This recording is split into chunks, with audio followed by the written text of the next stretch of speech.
जनवरी 2026 दुनिया की जियोपॉलिटिक्स में एक बड़ा बदलाव चुपचाप हो चुका था। भारत और रूस के बीच एक ऐसा समझौता लागू हुआ जिसने सबका ध्यान अपनी ओर खींच लिया। एक ऐसा समझौता जो दोनों देशों को एक दूसरे की जमीन पर सीमित सैन्य मौजूदगी की इजाजत देता है। लेकिन क्या ये एक नया सैन्य गठबंधन है या फिर ये 21वीं सदी की सबसे समझदारी भरी रणनीतिक चाल है? इस कहानी की शुरुआत कई दशक पहले होती है, जब दुनिया दो हिस्सों में बटी हुई थी, एक तरफ अमेरिका और दूसरी तरफ सोवियत संघ। उस समय भारत ने चुना नॉन अलाइनमेंट, लेकिन इसके बावजूद सोवियत संघ बना भारत का सबसे भरोसेमंद रक्षा साझेदार। साल 1971 दक्षिण एशिया में युद्ध और सोवियत समर्थन भारत के लिए निर्णायक साबित हुआ।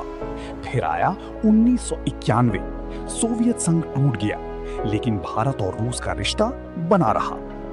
नई सदी की शुरुआत साल 2000 स्ट्रेटेजिक पार्टनरशिप की नींव रखी गई। हर साल दोनों देशों के बीच समिट होने लगी, रिश्ता और मजबूत होता गया।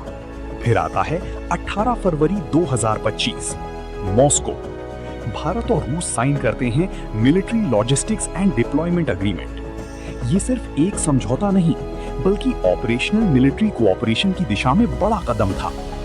दिसंबर 2025 रूस की संसद ने इसे मंजूरी दी और जनवरी 2026 ये आधिकारिक रूप से लागू हो गया। अब सवाल उठता है, इसका असली मतलब क्या है? क्या रूस भारत में सेना तैनात कर सकता है या भारत रूस में बेस बना सकता है? सच इससे थोड़ा अलग है। ये एक रेसिप्रोकल एग्रीमेंट है, जहां दोनों देश एक दूसरे की मिलिट्री फैसिलिटीज का इस्तेमाल कर सकते हैं, ports, air bases, logistics hubs, लेकिन सीमाओं के भीतर। अधिकतम 3000 सैनिक, 5 युद्धपोत, 10 एयरक्राफ्ट, और ये तैनाती स्थायी नहीं है, कोई परमानेंट बेस नहीं। सब कुछ कंसेंट पर आधारित है, बिना अनुमति कुछ भी संभव नहीं। ये डिप्लॉयमेंट होगा joint exercises, training missions, humanitarian operations, disaster relief, maritime security, यानी सीधे युद्ध के लिए नहीं। अब बात करते हैं भारत के फायदे की। भारत की ग्लोबल रीच बढ़ती है। Arctic region, central Asia, Eurasia, military compatibility बेहतर होती है।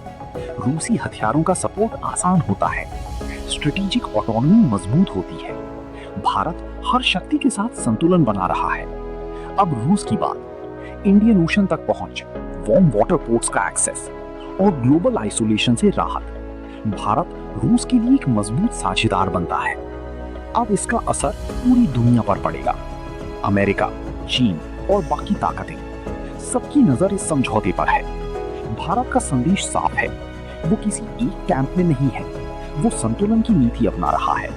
ना पूरी तरह पश्चिम, ना पूरी तरह पूर्व, बल्कि दोनों के बीच। तो क्या ये अलायंस है?